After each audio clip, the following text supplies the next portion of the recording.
welcome everybody to this last session for today, if I'm right.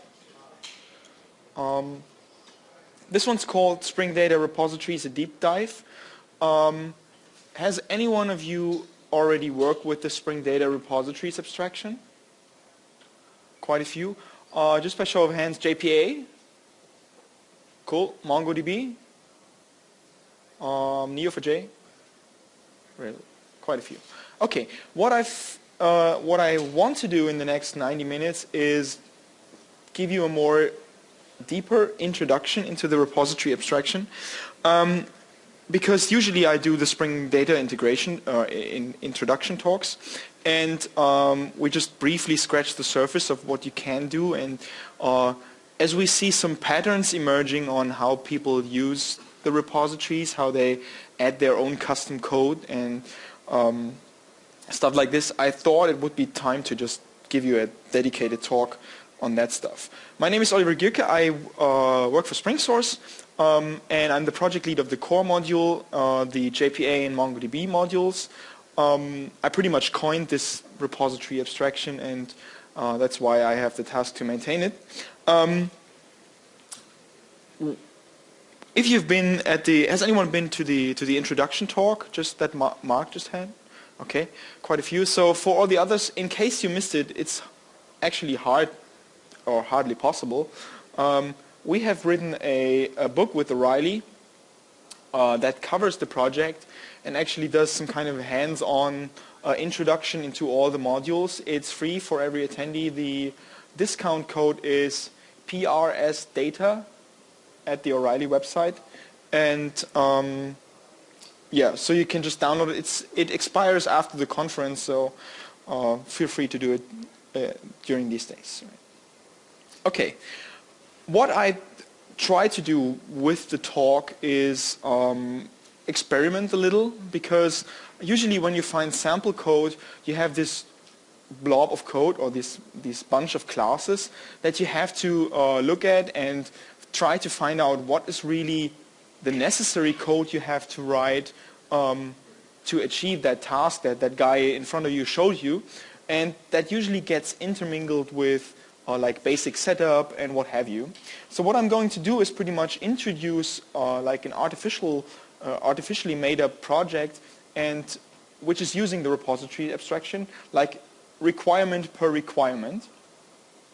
And I've took this a step further and used the Git repository on GitHub, of course, to reflect these steps. So there's not arbitrary commits in there, like, okay, I changed something on the customer class or added the method to the customer repository. It's each step we will discuss here is reflected by a single commit in the Git repository, so that you can actually go back and forth and see from the diff, okay, what is the code I needed to add to achieve or implement exactly this requirement, right? Okay, so I spent quite some time in the IDE just showing you or explaining you the necessary steps, and I'd like to start with the initial project setup, which you probably have to do. There is a Spring Data Kickstart repository at GitHub, which you can just clone and copy the individual projects out of. There are dedicated folders for JPA with XML configuration, JPA with Java config. I think Michael recently added Neo4j with XML configuration, just that you have the skeleton project, Maven projects there. We decided not to use Maven archetypes because you have to release them and you have to like register the repository with your local Maven instance and what have you. So just clone the repository, copy out the folder, and you're pretty much set, like pragmatic approach. I think, yeah. So what I've done here, let's switch to the IDE actually. The repository is at my personal GitHub account. I have a link to that in the slides as well, and it's called Repository Deep Dive, as you can imagine. And as you already see here from the history, I probably just show it in here. We have the I can go in there a bit. We have a history that actually has a commit for each step, as I said, mostly commented quite well what we are doing there in the commit message. And you can see, like you will see later on, okay, here I added the annotation and added a repository interface and what have we. So dedicated commit per step. So the first thing we see here is a basic Maven project with some JPA entities, right? There is this package here. We have an abstract entity class that is, it's just a standard JPA entity class. It exposes an ID, auto-generated, and implements equals and hash code as you would do for an entity actually. Yep. Just to not have to repeat the ID property through all of the entity classes. The second thing we have is an address, capturing a street, city, country, having a complex constructor, default constructor required by JPA, and getters to expose the data here. The same for the customer, like a string. It contains an email address, a value object, which is an embeddable, that just captures an email address and does some email address format validation. And the customer has, nothing more. First name, last name, email address, and a set of addresses registered with it. So a very simple domain model. This is actually code and the domain model taken from the book repository. So if you follow along the book code samples, you would just see that stuff there as well. Okay. All right. So we also have some login configuration, and we have some dependencies configured, which is the Spring Data JPA release in the most recent version, some cglib because we're going to use Java config later on, Hibernate as persistence provider, HSQL as database, and logback, Hamcrest, like a bit of stuff to set up test cases easily, and the version set to Java version set to 1.6. All right, so the summary of the first step is just use the Kickstart projects. Most of that stuff you've seen, of course not the entities, but all the necessary POM declarations, dependency declarations are in the Kickstart project. So what we want to do first is plain JPA infrastructure setup. This has nothing to do with Spring Data JPA or the repositories, but it's here for you to see, okay, this is stuff you have to do anyway, whether you use Spring Data JPA or plain JPA. And the requirement might just read like this: persistence technology of choice is JPA. We want to use Java config, and we want to bootstrap some sample data whenever we execute a test case that is contained in this data SQL file. Right? So we're getting a SQL file with some sample data. All right, how does that look? So we go ahead and just check out step 1. Refresh that. All right. So what we've added here is, gosh, I think I have to do Maven update project. There we go.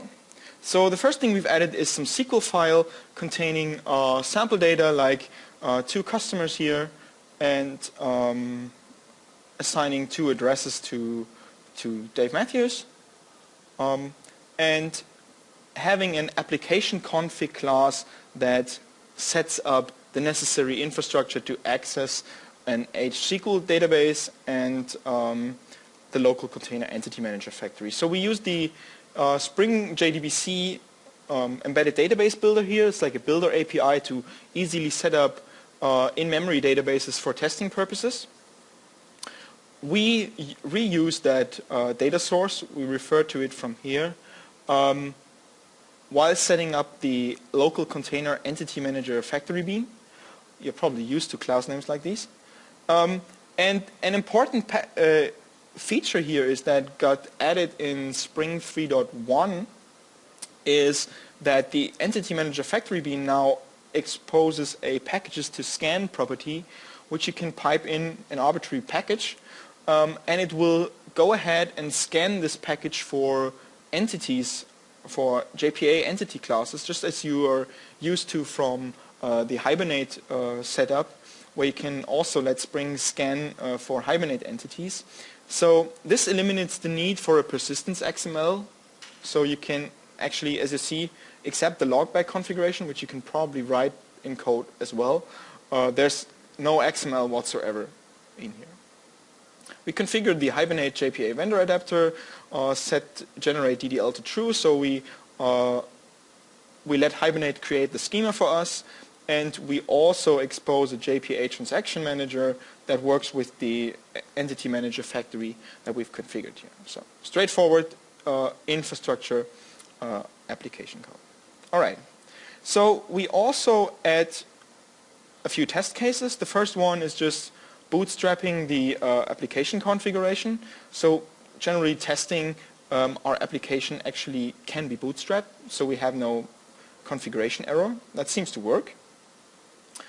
We have an abstract integration test, which we will use in further steps, right? So a base class using the Spring test context integration, or the support here, setting up a transactional test case, accessing the data source, and using the resource database populator to populate our in-memory database with the data.sql file, which we have here, right? So we have this class path resource, looking up the data.sql file and executing that using the database populator utils. That's all standard Spring API and Spring support. So that's just, you get that out of the box with core Spring database support. There is, because we only have this written as abstract class, I've added an additional concrete class that has a test method in it here, so that I can check that the SQL file gets executed correctly. And as you can see here in the console, it says executing script from class path resource data SQL. Right? So that seems to work. So we're essentially done with that part. Okay. So summary here is we have quite easy setup through Java config, like no XML files necessary. You can refactor that code. You get essentially XML-less JPA configuration with the latest editions of the Servlet 3.0 spec. You can even get XML-free web applications with Spring. And that's pretty much it for that part. All right, step 2. The implementation of a persistence layer will be based on Spring Data repositories. Surprise, surprise. We want to have customers that they can be saved, looked up by their ID and by their email address. So what you see here is we have some CRUD methods, like the save one, finding a customer by its ID over there, and finding a customer by a custom property, which is essentially executing a finder method, right? So we go back to the IDE. Nope.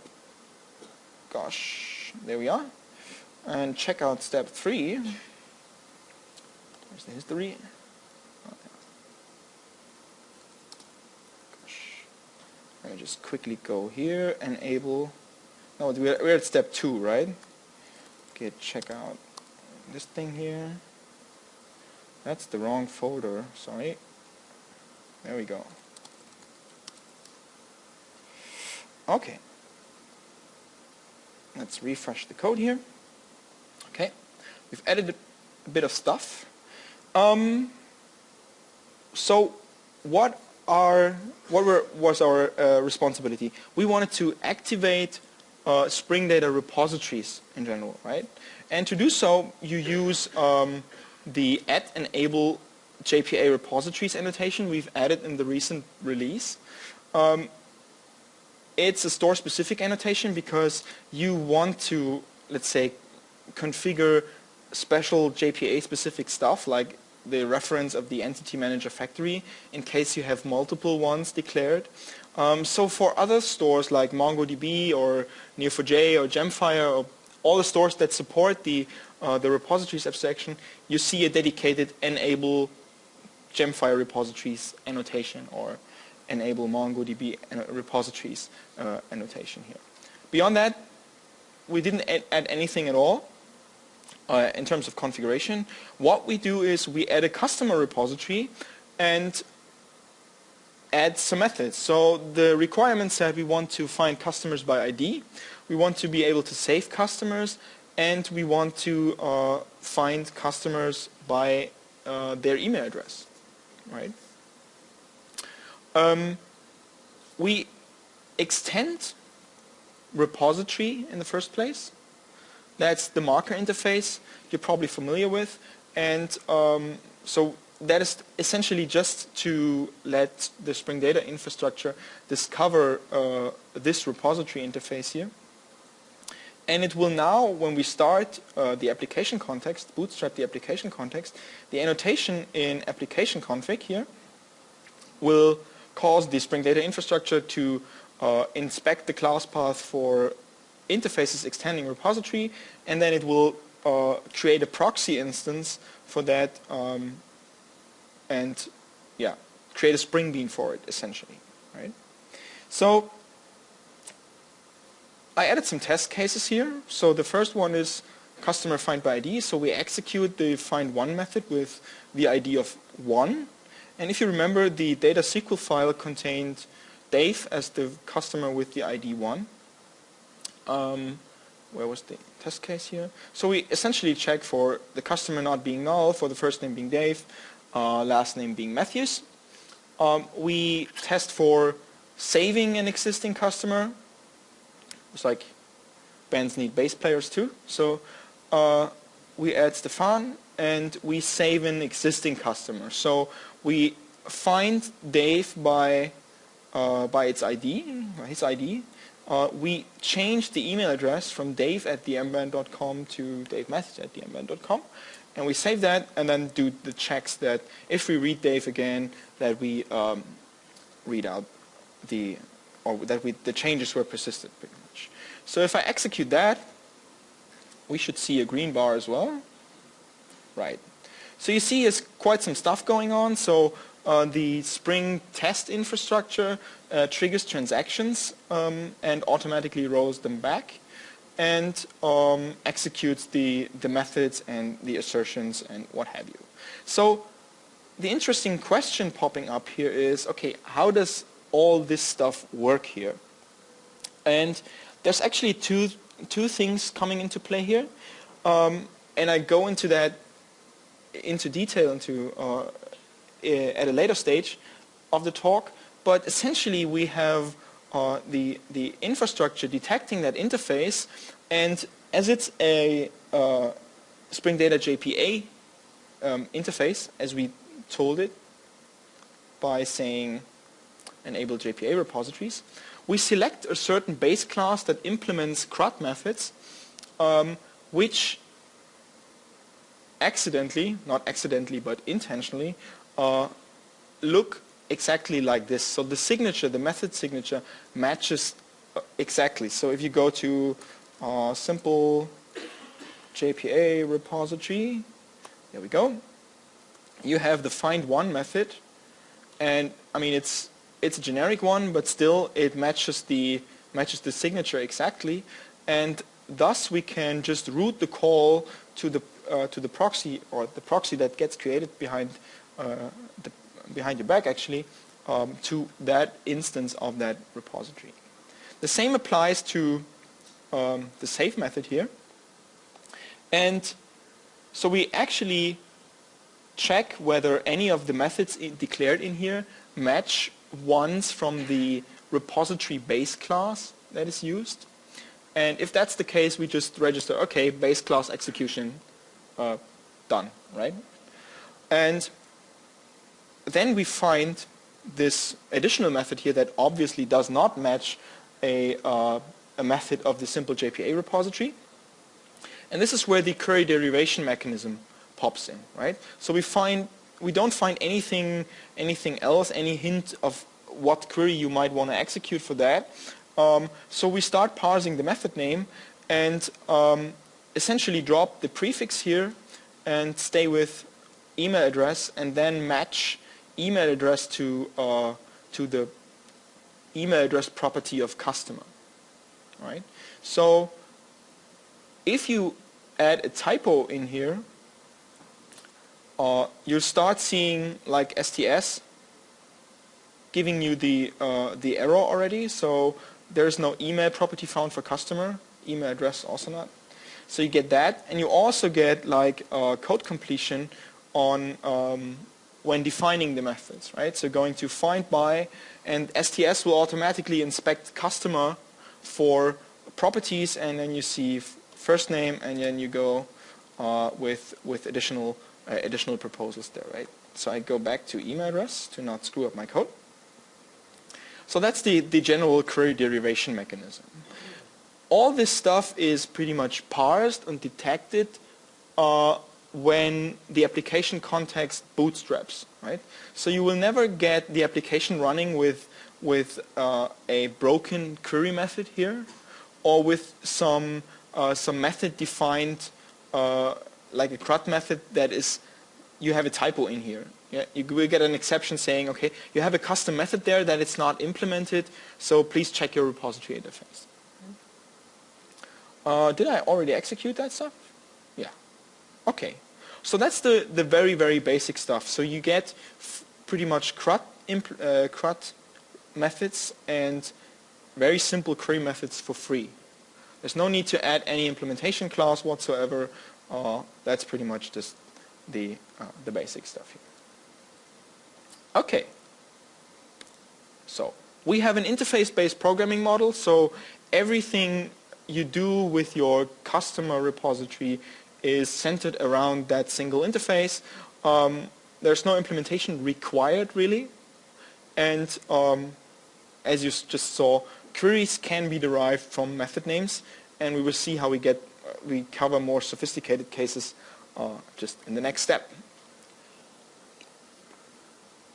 So assuming you have more than just these two crud methods, so you want to add delete, you want to add find all, you want to add delete all and stuff like this.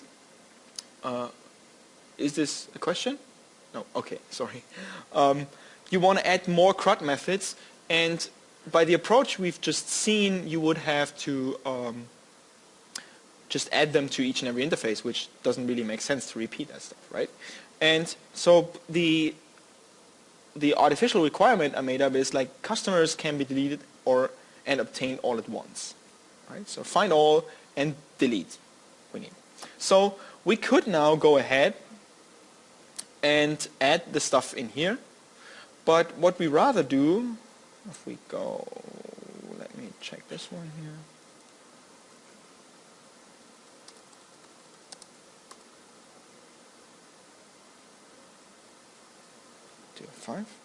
What we rather do is we extend crud repository, right? Crud repository is an extension of the repository interface that actually contains all the crud methods that you might need, right? So count, delete, exist, find all, find one, and save, both for like iterables of IDs or iterables of entities. So it's just a handy helper interface to expose all the crud methods at once, right? So if we go just here, we can just remove the two methods we added here and instead extend crud repository, which gives us the opportunity to just go ahead and where is the repository integration test? We can now add additional methods like find all customers, just call find all and delete Dave and check that he's been deleted afterwards, right? So I can just now run this.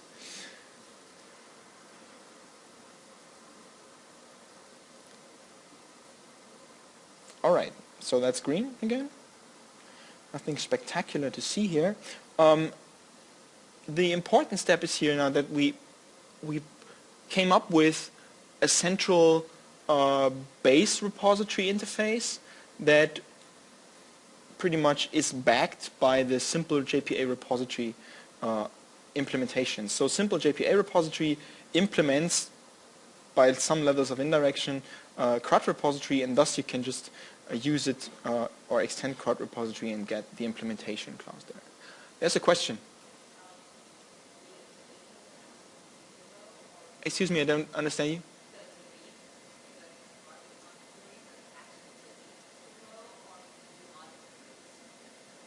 It actually deletes the row. It's entity man. No, logical deletes are not supported currently. Because there's an open ticket, I think, for that, but they are not supported yet because going to logical deletes adds quite some complexity to the execution of queries as well, because you always have to carry the deleted equals false flag. And as you will see in a second, we allow you to execute arbitrary SQL queries. We'd always have to massage them in quite a way, and there probably will be support for that, but it's not there yet. All right. So we did that. We switched to CRUD repository, which is what most people do, like even from the start.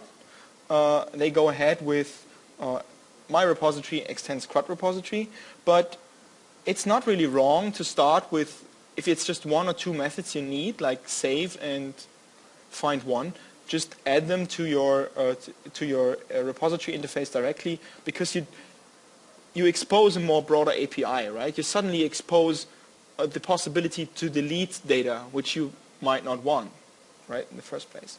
But you also have more flexibility on the client side, because you can pretty much just use all of these methods exposed for free, essentially. All right, step 4.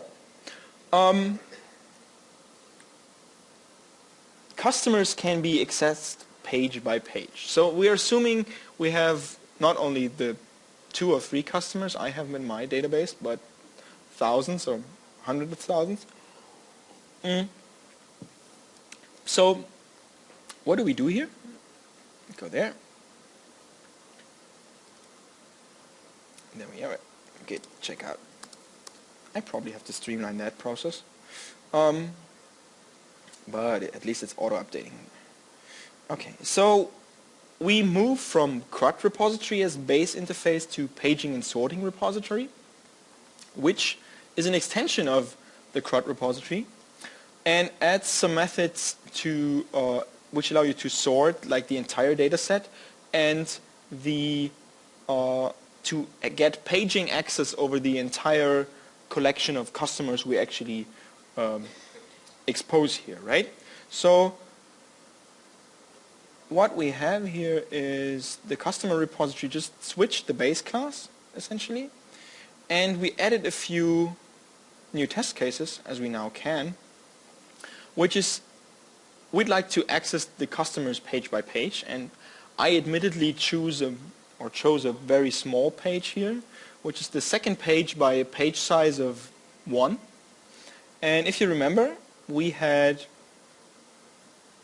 there we go, come on, we had 3 customers, right? So we essentially choose the middle one here, like, yeah, it's probably something I have to go into.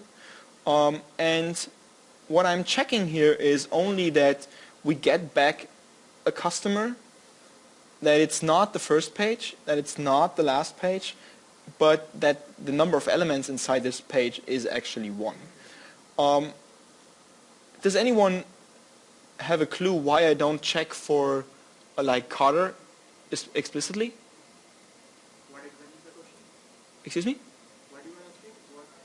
I'm not checking for Carter explicitly here. Why do I do that?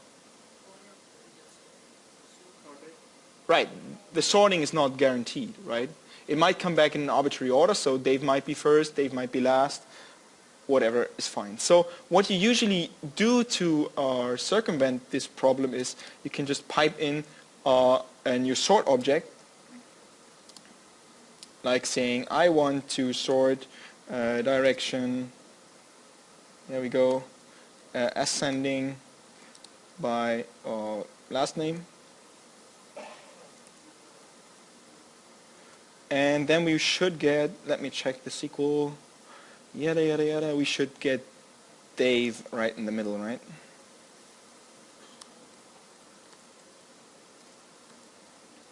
Result dot get last get content, gosh, get 0.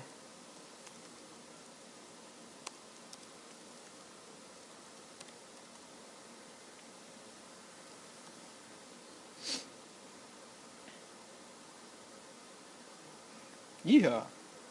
Yeah, so I was looking for the last name, of course. I mean, that's the way you do test-driven development, right? Have a red test case in the first place. There we go. Okay, that's fine. Excuse me? The pageable, like how it will do the pagination, because we don't provide any primary key, like say within 100 records it will select like 1 to 10, but based on what? Exactly. So the question is, how is the pagination applied actually? And it turns out that the JPA API has some kind of API to limit the result set. In terms of, you can set the first result and you can set the number of results you want to get back. And that's essentially what we use in the JPA case. So we calculate the offset from the page request you define here. We calculate the offset, just arbitrarily. Which instance of customer you actually get back is depending on how the data is sorted. The actual query is sorted then, of course. But we just calculate the offset and set like max results equals 1. And then we execute that, right? But still the question though, like when the JPA fires the query to the database, will it still get like 100 records and then apply the offset on top of it, or it's a very driver specific? Before it gets 100 records, it applies the offset and gets all it done. Okay, so the question was whether we would go ahead and pull all the data out of the database and then restrict the data set, or pipe that into the driver.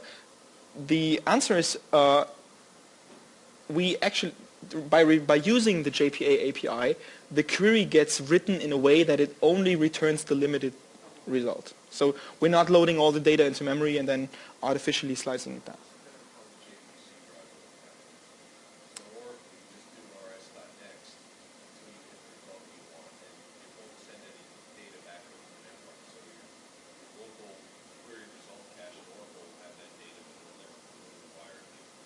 I see.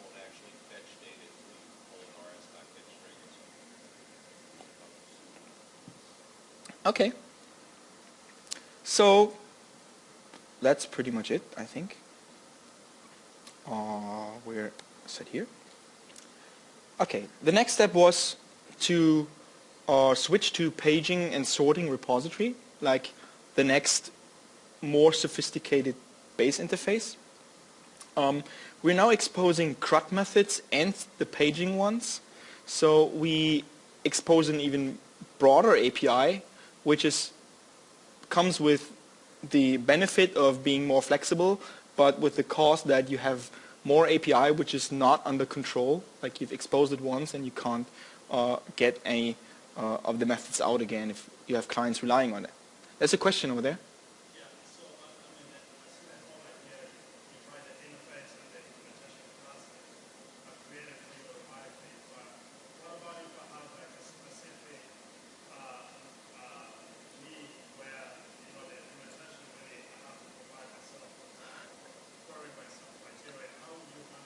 The question was, what if I have a more complex case where I need to write custom code?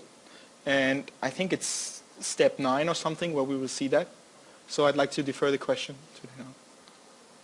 Okay, so yeah, we now go ahead with that stuff. So The next step is redeclaring existing crud methods. Okay, what does that mean? So what I haven't really mentioned yet is that the repository proxy that you create is a transactional one, in terms of that it will make sure that transactions get created if needed. Like for calls to save, we will create a transaction if none is already available, or participate in one if it is. And so that means there is some kind of default transaction configuration going on. And now the requirement is that we want to configure a dedicated transaction timeout for the save method, right, to 10 seconds. And the other requirement is that our find_all method should return a list instead of an iterable. Okay, let's see how we do that. Go here.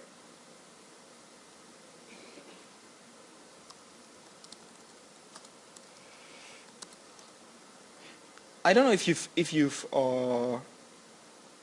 actually recognize that the find_all method in the crud repository, I can open that up.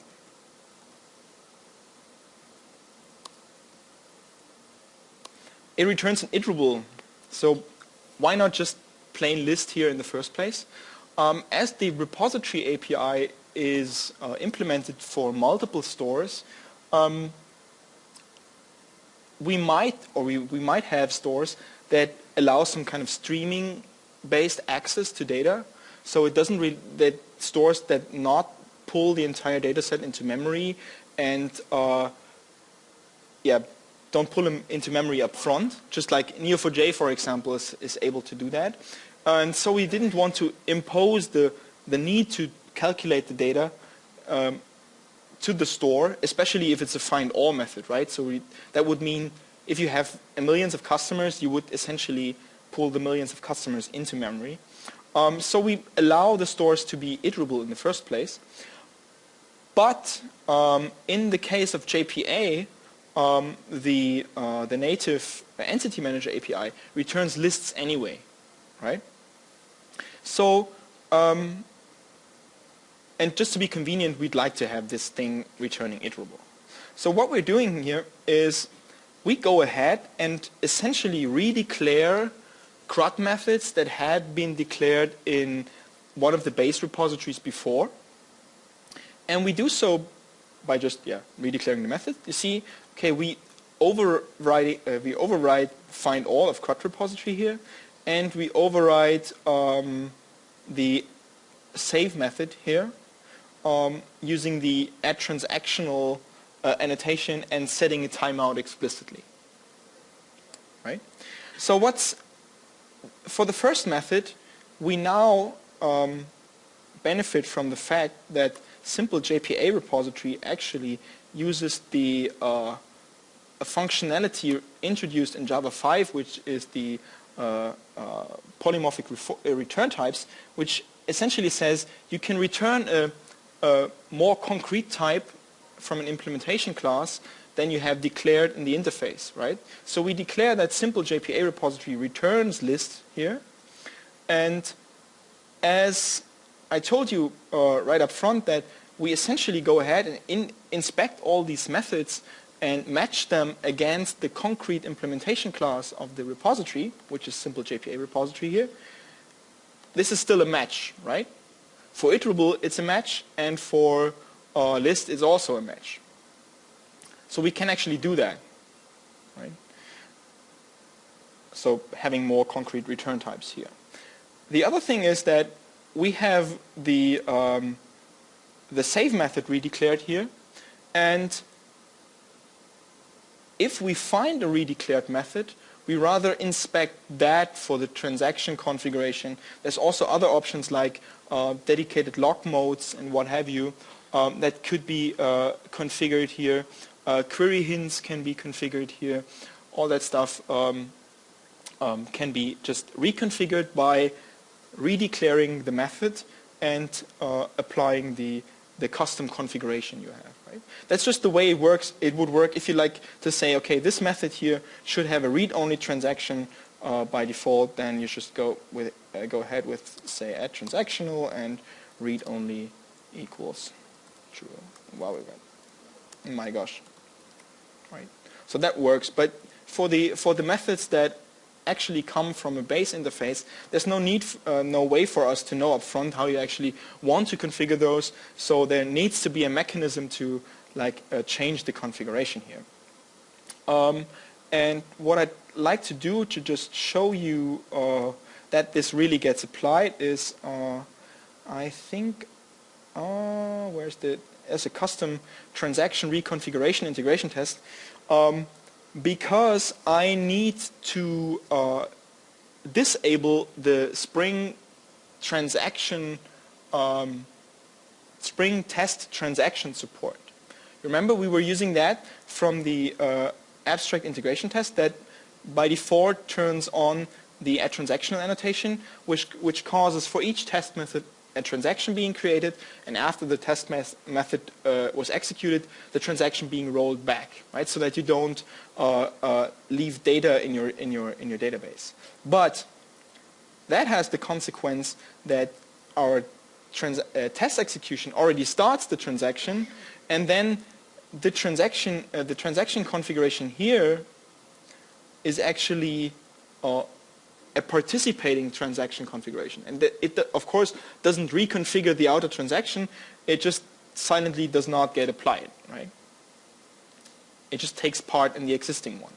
I mean, you could configure it to implicitly commit the other one and start a new one, but that's probably not what you want. So what I'm doing here is I set up a special, not using the base class essentially, and have the dirtiest context annotation here because we will have data left in the database after this test has been executed, and by this dirtiest context annotation I cause the application context being rebootstrapped, and thus the database set up in a fresh way, right? So let me just execute that stuff here, and then we should see some. I'm not sure. I probably have to yada yada yada. Creating new transaction with name. There we go, and we see the explicit timeout being set here, right? So it's essentially considering the timeout. It's not a really good test case because we're not testing for anything, we're testing for something, but not for the stuff we actually want to test. Right? All right. So whenever you're, the bottom line here in turn is that whenever there is something configured via annotations in the base classes of the repository, you can just override or reconfigure that by redeclaring the methods and just applying your annotations as you like to. You can alter, like you can strengthen the return types, and that's probably useful for transaction configuration locking, and there's also query hints that you can apply to find the methods and what have you. There was a question in the back. Now this guy's chatting. Your question?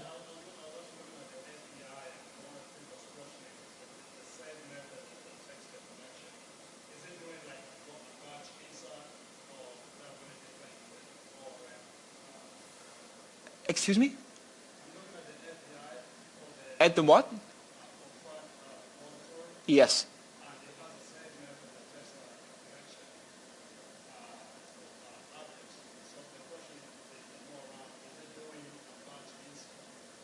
Oh, good question. The question was, we can go back to we're in the deep dive here, so why not? So the question is, you have crud repository, and you have the save method that takes an iterable, right? And the question was, does that a bulk delete or a bulk save? Save doing a bulk delete, that would be cool. Does that a bulk save or a one by one? In this case, it's doing a one by one. The same applies for the delete with the iterable. And the reason we have to do that, essentially, is that the only way to bulk delete something with JPA right now is using the JPQL query language. But according to the spec, when you delete entities with JPQL, the deletes do not cascade, like the persistence operations do not cascade. So essentially, all your cascading settings that you've done to your JPA entities would be neglected, and that would probably be highly confusing to users. So that if they get, okay, this stuff cannot be deleted because foreign key constraints exist and what have you. So we decided to just go loop over the stuff and delete it one by one. However, if you know what you're doing, and I think you do,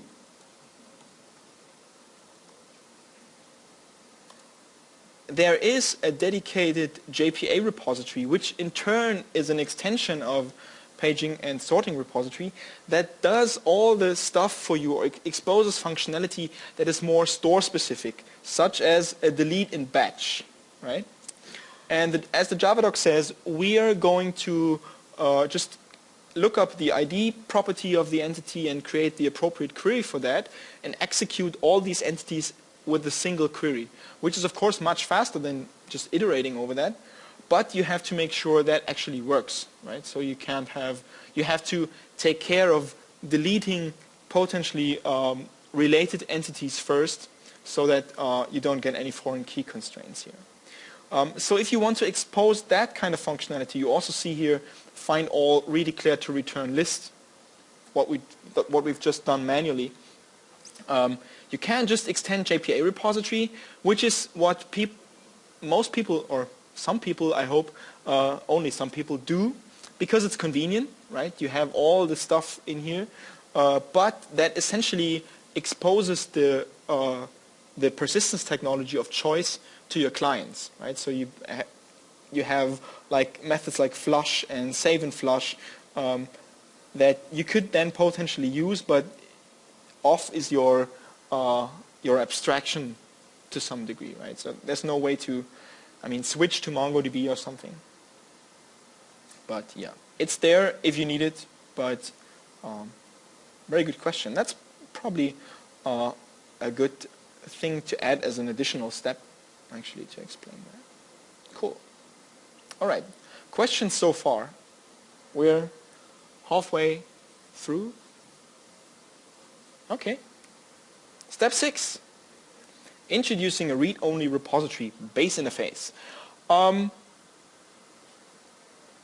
We now extend our application from coming from a customer management system to some kind of more e-commerce kind of application.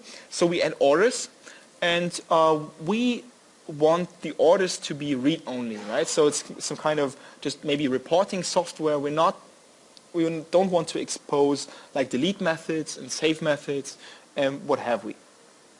Right. So how can we actually do that? And what's the most convenient way to do that? Let me just check out the next repo interface. Git. I don't really trust eGit. Let's go ahead. Here we go. This way. Refresh. And so what we've done here is we've added a product entity. Has a name, has a description, has a price, and some arbitrary attributes that you can add to them. And we now went ahead and crafted our own base interface, right? So crud repository is no choice because that exposes delete and save and what have we. And a simple repository like extending that interface here is also no choice. So what I've now done here is created a separate repository and pretty much copied all the reading methods from the crud repository interface into this interface here. Right? Call that read-only repository and annotate it with no repository B. Why is that? If the Spring Data infrastructure is bootstrapped and we scan the package here, we look for repositories that extend repository, right?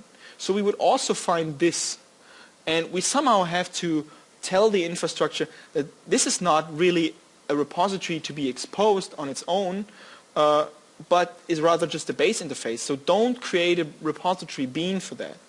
And I think you've seen crud repository being annotated with it, so you, in case you accidentally scan this interface as well, you not run into issues, right? So we need to annotate this interface with @repository bean here. So we can then go ahead and let our product repository just extend read-only repository and type that to product just as we did for the other repositories.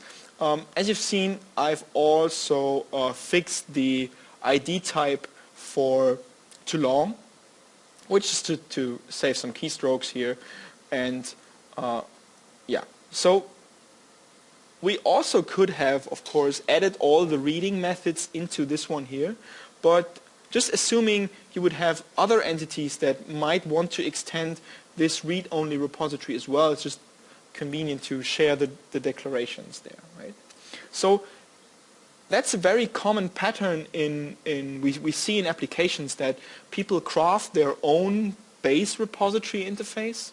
If it's just for fixing the ID type to long or something, just to be consistent over all entities, or if it's maybe just coming up with dedicated like slices of CRUD functionality, depending on what you essentially need in your application, right?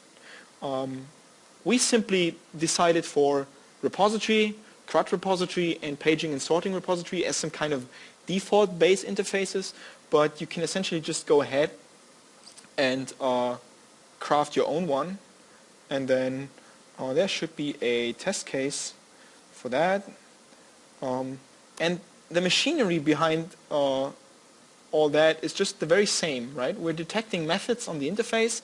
We try to match them up regarding the base implementation, and then you can just execute the find method here. We also added a finder method that uses pagination as well, right? So we have the query derivation mechanism kicking in here, like description containing. Containing is a keyword, and the pageable, we add the pageable property here, or the parameter, not property, so that we can find all the products with Apple in the description, and want to use the first page here, and I want to have like find the iPad and the dock, right? So I can just execute that stuff. Not very surprisingly, that should become green. There we go. Well, yeah, that's actually all the story here. So go ahead and feel free to just mix up stuff. I mean, there's some people they have like a very narrow base interface and a very like interfaces based extending each other. You can also just come up with a more like mix-in kind of stuff, or mixing kind of approach, where you do the read-only repository, you do like the saving repository and the deleting repository, and then just add them all here, and we will all just route them to the appropriate method of the implementation. Okay. So, recommendation: craft custom base interface, return types. Oh, yeah. Sorry, I forgot that. In the read-only interface, we actually that overriding of the return type to list, like that, worked here as well, right? So you can. It's not only. I mean, you can, all the stuff I've shown you before, you can do with the custom repository base interface here as well, like transaction reconfiguration and what have you. So you pretty much get all the power that you need to get. Again, annotation config can be applied to these custom-based methods here. All right. Step 7, manually defined queries. So as a user, I want to look up products by their custom attributes. So we've seen the product entity having carrying this map with custom attributes.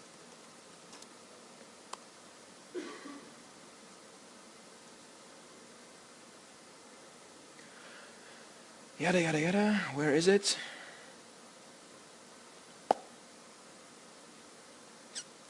There we go. Okay, so we had this map with custom attributes, and as you've seen, I added some here. So what we do here is also quite a neat demonstration of what advantages you get when you use other stores. Like what I'm artificially constructing here is products that can be matched up by some means, right? So the connector, the iPad has a socket for a connector, the socket connector, and the dock has a connector plug. And the example I've taken that from is from the book, where where I think Michael Hunger has some kind of showcase for why Neo4j is a very good choice for a store if you want to come up with like recommendation kind of data, where you need to find matching data. So where you would, in the Neo4j case, just add a relationship right between them and just find them this way. With JPA, you have to jump some hoops and artificially carry these attributes and then create queries that look up the attributes by some means. Like, I want to find all the products that have an attribute of a given name with a given value, right? Which works kind of, but it's not very explicit of what's actually going on here, like some matching thing. And that works much better with a store that actually supports this kind of data much better. But the reason I'm using it here is that this query cannot really be expressed in terms of the vocabulary we have for defining the query methods, right? So we need some custom syntax here, like a map lookup with a parameter piped into as map key.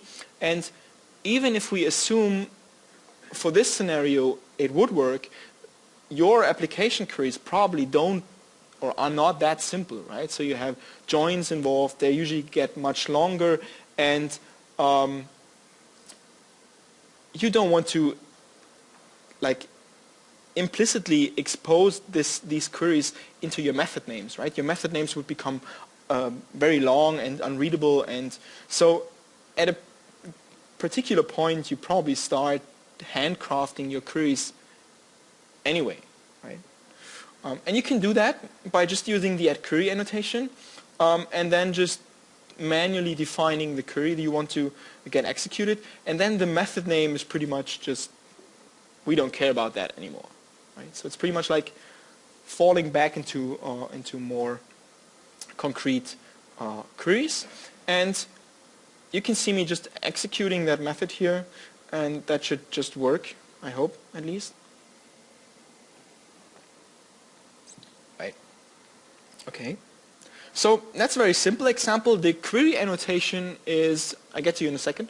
The query annotation is store specific. So we have an @query annotation for Mongo, for Neo, for JPA, because as Mark already mentioned in the Spring Data intro talk, although you might start with the assumption, okay, there's just an arbitrary string here, and I mean, it could be a JSON string, and it could be a, let's say, a cipher query for Neo4j, but it turns out that there's quite a lot of stuff that you might want to pipe into the query execution here. So when the easiest, or probably the very next thing to look at is that you might want to execute native queries here, right? That you want to define a dedicated name, I go into that in a second, for maybe looking up JPA named queries, for example, right? So all these methods can also be backed by JPA named queries. By default, that one just had to follow the name of product dot find by attribute and value. Right? And if you have a JPA named query defined, it will be used. If your naming convention, or if you can't follow the naming convention because you have existing code or stuff, you can just use add query with name and then say foobar in case your name query is named foobar, right? Then that name query would be executed for that case here. There was a question over there. What happens in the case where you have a query that's dynamic in nature that can't be expressed in static strings? The question is, what if you have a more dynamic query and Like an in clause, right? You don't know how many. I'd like to pull the second joker and defer that question to later on because I have that covered. I just mentioned JPA name queries, something that a lot of people are not aware of with the Spring Data modules. There is actually a common Spring Data or a common named query mechanism across the Spring Data modules that support the repository abstraction. Let me just get back to that one here. This way. You can externalize the queries into a properties file by just creating one in meta-inf, saying a new file, and you go with jpa-named-queries.properties, and have the name queries defined here, like person.foobar equals select from what have you, right? This comes in handy in case you are a really brave soul and would like to switch from, let's say, MongoDB to JPA. Then you can just leave your like your repository interface just like this, and just from a plain API perspective, that repository interface definition would work against MongoDB as well, right? You probably have to annotate your domain classes twice with JPA entities and MongoDB annotations or Spring Data MongoDB annotations, but you would be able to switch from a store and still handcraft your queries, right? Because you can have a JPA named queries properties file here or a MongoDB named queries properties file, and depending on whether you say add enable JPA repositories or add enable MongoDB repositories, either one of the files get picked up and the queries executed accordingly. There are actually some guys in Zurich that do that. They don't do it intentionally, not because they're like trying to be super cool and flip switch everything they can. They actually build a product against a relational database, and they sold a few copies of it, and it turned out to be slow. And they rebuilt the product with MongoDB, and like they rebuilt parts of it, or they exchanged the data access layer, and they released the version 2.0, and they still have to maintain the old customers by some means. So they have a kind of Maven flip switch that just does the MongoDB thing once and JPA thing in the other case. So it's not something that I really recommend to shoot for, but it might come in handy, right? So if you really need to do that. Okay, let's see what the summary says, if I forgot anything. Nope. You've seen pretty much all of that. Add query annotation. This is the most convenient thing, I think, to go for in the first place. Just add the query annotation. JPA name queries are a bit tricky because you either have to define them in XML, which is like, okay, or you have to annotate them to the entities, which is like, okay as well. But for some reason, I think you have a dedicated snippet of code, which is the repository that has to deal with persistence. So why not have the query there and not constantly go back and forth?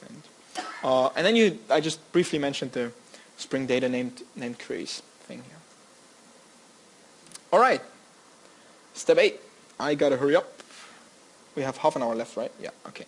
Flexible predicate execution. So the use case here is that I want to search for customers by, like let's say first name, last name, email address, or any combination of them. That gets a bit into the direction of the question that we got, but we'll see if that scenario you thought of is already covered here. But I go into the details of more flexibility later. But what we need to have is like some kind of predicates API that we want to use with Spring Data JPA. So I need to look up the flexible predicate execution. Okay, check out. There we go. That might require a bit. Did that work? Yeah. So that probably requires me to do this kind of dance. So what I'm introducing here is the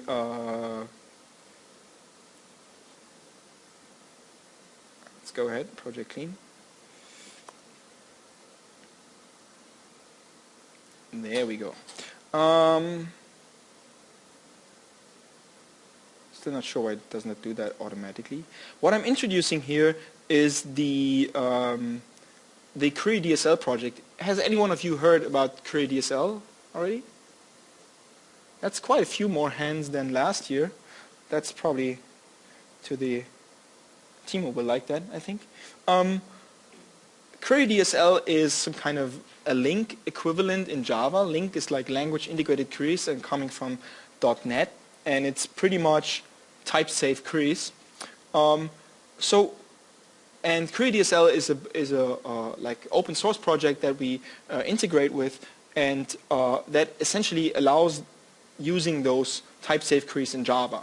So what we're doing, what I've done in the commit is I just added a dependency to the crud-dsl JPA library, and I set up a custom build step saying, okay, here's the JPA annotation processor. Dear crud-dsl, please go ahead, take a look at my JPA entities, like abstract entity, it's a map superclass, or the customer is an entity, and that Maven plugin will then use the Java 6 APT API. APT API is a bit of okay, but like annotation processing API, and generate some code, which is here in the generated sources folder, and creates a meta model of your Java object. And if you've integrated that, there's no need to add a custom Eclipse plugin or something. Just add the APT annotation processor and that folder to your source folders. That's pretty much configured down here. And whenever you trigger the build for the project, it will regenerate these classes here. And the customer class, or they'll just expose public fields of the properties that your customer class had. Right? So a customer class had a string first name, and what we now get exposed is a string path. And that allows us to define predicates, reusable predicates, in the following way. Customer integration test. There we go. Step 8. There we go. Okay. So we get access to some kind of root customer meta model instance by just using the QCustomer thing here, QCustomer.customer. That's just a static property. We assign that to some field here, and what you can then do is like customer colon, and you get all the properties exposed by the customer class as properties. And then you could go ahead and say first name, and when you traversed first name, you get all the like keywords that make sense on a first name, like contains string. And all that stuff is now assignable, like it's just plain predicate objects that you can assign, recombine, and then eventually execute against Spring Data repository. I go into that in a minute. But that's a very I mean, there's two very important advantages over the JPA criteria API here. First, you see the API is much more lenient. It's just concise. You can actually, from looking at the code, infer what it does, right? Have you tried that with the criteria API? And you can keep those predicates around in a property, or even inside. If you don't have arguments to bind, you can even have those in static, like static properties or something. All right. So what do we need to do to execute those predicates against the Spring Data repository? There is in Spring Data Commons actually an interface called query-dsl predicate executor that exposes like the methods that we are expecting. So find all with a predicate. Find all with query-dsl order specifier that can actually use the path expressions of the meta model you've just generated, or you can just use the Spring Data pageable abstraction here as well. All right. So we go ahead and let our customer repository extend that, and the bootstrapping infrastructure will actually discover that we have query-dsl in the class path, that we implement query-dsl, and then use a special repository base class to back the proxy, and then you can just execute the method here. Like I just show you, yeah, it's green bar, and you've seen I have created a first name starts with DA and last name contains EAU, and then we query for essentially Dave or Carter Beaufort, and yeah, we assert we have two customers coming back and that it's Dave and Carter. All right, so the advantage here is usually if you need to recombine these predicates in a very flexible way, there's no way to tackle that with query methods, right? Because you would have to come up with like an explosion of methods, like 10 or 20 for just a combination of 2 or 3 individual predicates. So you can just be more flexible, and you don't even need to extend the repository with additional methods if you just can recombine them on the client side here. All right, summary. Query-dsl, type-safe queries for Java. I mentioned that. Have a look at the method. It's supported by MongoDB, by Neo4j, I think. Yeah, that's about it. It also supports, if you just use the plain query-dsl API, it supports querying collections. Like you can filter collections using these predicates, and the very core abstraction we provide is the query-dsl predicate executor. All right. I'd like to sidetrack for real quick to go into more details of how the repositories work to like segue into the next step essentially. So the proxy mechanism builds on top of the Spring proxying support that is just available in the core framework. As we're using interfaces, we can use JDK dynamic proxies, so there's no need for cglib on our side or something. So we have a set of factory classes that you can use. I mean, you could even programmatically bootstrap some a JPA repository if you want to. You just create an instance of the factory class, like JPA repository factory, configure it with an entity manager, and then say repository factory, create repository, and hand in the interface, right? And you get back the instance. Like, so we essentially have a Java API to create these repository instances. On top of that, we've built integration, of course, with Spring through the Spring factory bean interface. And we recently added CDI support for most of the stores. I think Neo4j and Gemfire are the only ones missing so far, but we will add that with the next releases. So no matter which dependency injection mechanism you can use the repositories. Right? So it's even if you're stuck with Java EE and need to use Mongo repositories or something in your Java EE application, you can just go ahead and have an @inject person repository, and everything will work as expected. You will still need Spring on the class path, but there will be no Spring container bootstrapped. Yeah, so that's that thing. And on top of the Spring Factory Bean API, we have XML namespaces and the @enable repositories annotations that you just saw. In XML, it's just JPA:(repositories), MongoDB:(repositories). Just a single line of XML to activate that. Okay. The proxying mechanism internally builds a proxy that essentially consists of 3 major parts. It is triggered by detecting a query interface, like the interface you have for your entity. And the proxy is always backed by a central implementation class that each of the modules ships.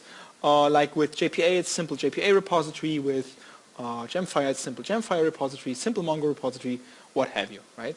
So this usually covers all the code that we can implement in a generic fashion, which is usually the crud methods, the find all with pagination, and we have additional support for like a special subclass in case you're using the query DSL predicate executor approach. But both of the 2 middle points are covered by the implementation class. So that's actually like stock standard Java code that you can debug into and and follow along. The other part, the second part, is like the query detection mechanism. So whenever we find a query to be executed, there is, in case of the query derivation, there's some query parsing going on. We cache the generated queries as much as possible. We're using the criteria API internally there. For that kind of code, it's actually quite decent. So it just gets a pain in the ass if you really need to define application predicates, right? But for our case, for generically building up queries from like property references or what have you, it's quite decent actually. And yeah, so we have this query execution engine, I call it, that takes care of that, pre-builds the queries, and on triggering the method, we essentially simply detect, oh, this is a query method, look up the query we already have parsed or something, bind the parameters, and go off execute it. And the third thing that you can actually do, and this is what I actually want to end up with, is a custom implementation that you can provide so that you can implement parts of your repository yourself, right? Which leads me to step 9. We want to come up with a custom implementation for a single repository method. And the requirement here is I am an admin user, and admin users should be able to delete all products beyond the given price, right? So we want to get rid of all the expensive products from our product catalog, and we want to do that with a single step. There we go. Let me just briefly check out the final step here. There we go. Git checkout. Yeah.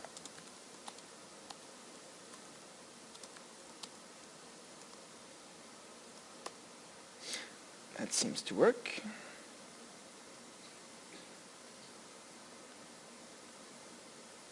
Yeah. All right. So what do we need to do the custom implementation? The first thing you do is you define an interface that contains exactly the methods that you want to implement yourself, right? So I have this method here: remove products more expensive than a given price, right? The second step is you create an implementation that implements exactly that interface, right? So you have a dedicated pair of interface and implementation that you can that you can implement, and what I am using is a query-DSL support class that we provide that allows you to use query-DSL to define queries and to execute delete queries very easily, also using the predicates we've just seen, right? So product price greater than price, and we just boom execute it. So now we have our implementation and our interface. A very crucial part here is that the name of this class here is pretty much the name of the central repository interface extended by impl. That's the default. You can of course customize this, but by default it's got to be named exactly this way. And what we then do is we extend the interface to include the custom interface. Right? So we kind of mix in the functionality into the API of the core repository interface so that we can essentially call the custom method on the core repository interface, as I be doing in product repository integration test. There we go. There is this executes custom implement method.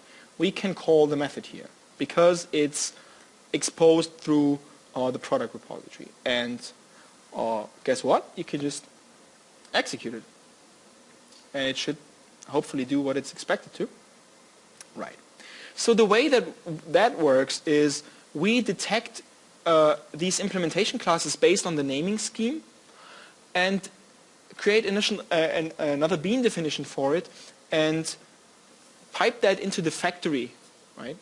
So that you can also go ahead and simply re-implement, like in case you're not happy with the way we implement save, you just go ahead and implement the save method just as you would redeclare it in the interface. You can just re-implement it inside your custom implementation, and that class will get preferred over the base repository interface. Right?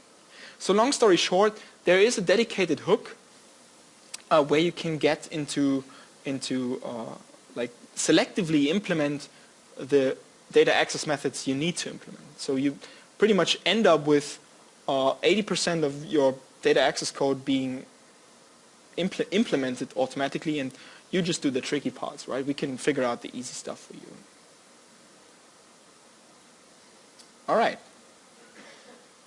So you provide a custom implementation class, do the interface dance there, and it's quite convenient to use just query-DSL in case you already use it for the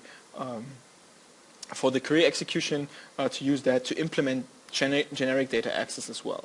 Right? So you might get an entity manager injected and just use plain JPA, but generally that's the preferred way here. Okay. So you've got a very detailed view into the repositories abstraction already. There is quite some stuff that we can now build on top of this repository API because we have this kind of generic or this kind of consistent programming model here.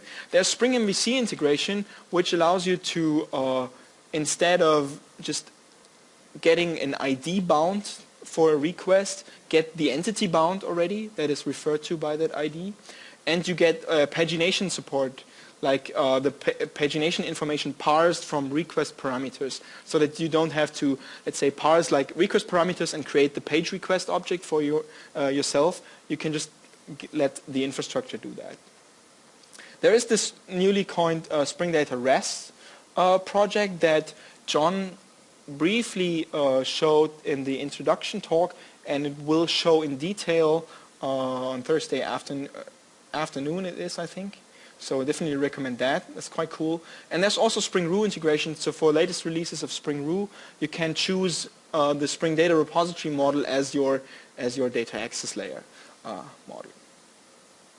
Okay, so we currently support the modules, the JPA, the MongoDB, the Neo4j, and the Gemfire module support the repository API. There are some community implementations popping up currently. We will have a Spring Data Solar module, which is not actually maintained by us, but rather a developer from Austria who essentially just took Spring Data Commons and took a look at the code and said, okay, I can do that for Solar as well. And he's just implementing the very same generic CRUD methods, query execution, pagination, and what have you. There's going to be a milestone 1 of that very soon. We're just wrapping things up, and we're busy with the book and with the GA release yesterday. There's already Spring Solar I see on the Spring repo. Spring data along with Solar. The question is, yeah, there is a Spring Data Solar repository. We maintain the infrastructure, but that guy is developing it. We're just pretty much just working with him and giving recommendations and guiding his development. But Yeah, but is that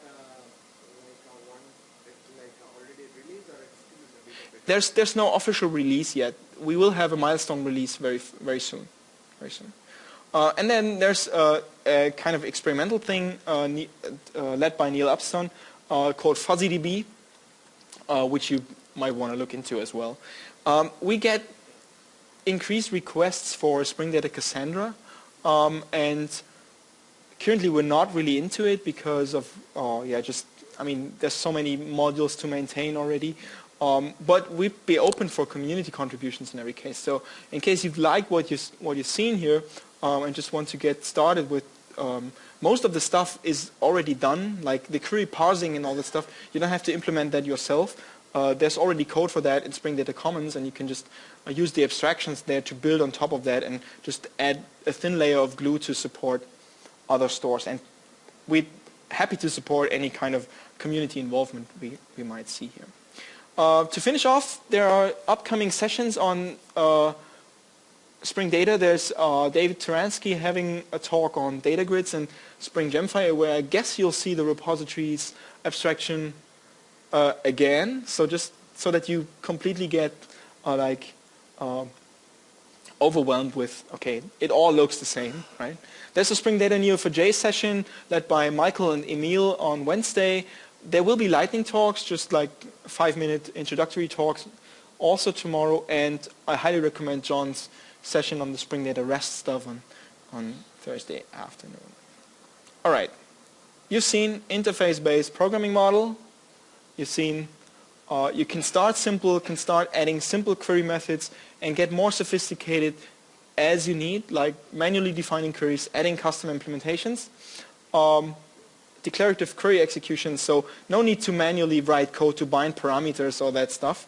You get flexible predicate execution for using query-DSL, and if you need to implement custom data access code, you can, of course, do that. There's CDI integration, and that's pretty much it, guys. We have 1 minute for questions. One over there. So in case you have a decent sized application where you got a dozen or so entity classes, Yeah. fine, you'll have a dozen or so interfaces implementing the CRUD repository. Yeah. Is there any cleaner way, I guess, have you considered the annotation on the entity class that Automatically creates that? you're doing 90% of the work for us? Yeah. Is there any way to get rid of that kind of process? Yeah. So the question is, if you have many entities, you of course get many interfaces, and is there any way to manage that? I'd say the good news is you only have the interfaces and not the implementations anymore. The other thing I'd like to mention here is that you usually don't have repositories for each entity, because if you're working from a domain-driven design point of view, you usually have aggregate roots. Like you've seen, I didn't have any repository interface for the address, because you're not going to look up and addresses by zip code or something. All the addresses stuff is managed through the customer, so you're always interacting with customers. So you naturally form aggregates and boundaries around entities, and that gets especially obvious when you're working with MongoDB, because that naturally inlines stuff. And so there's no real weight you get rid of declaring the interface, just because you need to satisfy the Java compiler in the first place. But if you're really too lazy to write these interfaces, go with Ru, for example, right? You can just let Ru create them for you, or, I mean, that's pretty much the recommendation. All right. I think we go for one more question and then take the other ones offline if there are further ones. Yours again. Yeah, in your presentation, you advertise for the naming criteria very just Yeah. is specification still in mainstream or not? Do you still support specification Oh, for the naming criteria? the question was. Yes, the question was, do we still maintain the specification API we expose? I probably have to explain what it is. There is a thin wrapper around the JPA criteria API, which improves the way you work with the criteria API, because you can essentially predefine individual predicates and recombine them in a prepared way. Of course, we still maintain it, and it will always be there, because we don't want to force you into using crud-dsl. The reason I presented crud-dsl here is that I think it's the more convenient API, and I think you're better off using that. But specification API will always be there and will still be maintained. All right, so then thank you very much, and happy to take questions offline. Thank you.